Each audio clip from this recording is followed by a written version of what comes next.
I had this chapbook published by Tired Hearts Press, and I'm going to do a poem out of it about a gun shop. It's a thing where I turned all my friends into buildings in a small city, and this is my friend Josh. It's a little bit different than it's in the book, because I have two versions of everything. I have this belief that all guns dream of being a paintbrush, sold in art supply stores, where hordes of people flock every time a ban on semi-automatic art is announced. These brush-toting citizens go to painting ranges to practice their brushstrokes. They teach their children how to properly handle a paintbrush, how to reconcile the weight of an object that is more powerful than the person holding it. Otherwise, there'll be an accidental painting when a child discovers his father's art kit and inadvertently discharges a round of acrylic into his best friend's tiny chest, his lungs, heart, and body filling with an unimaginable brilliance he can barely contain. And then there are the armed robbers who burst into bank lobbies, taking everybody hostage at brush point, nervously shouting things like, "Nobody move! Reach for the sky! Give me all of your inspiration!"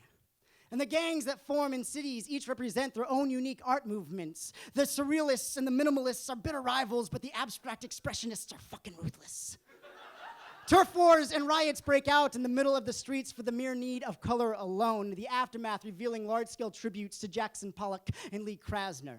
And let's not forget about the political extremists and terrorists who every so often go out on random painting sprees with a veritable arsenal of art supplies, leaving behind hordes of innocent bystanders to wallow in a pool of their own watercolors.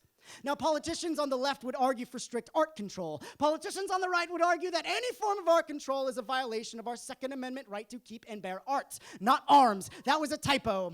Some would even go as far as to argue that crime would actually go down if everyone owned a paintbrush.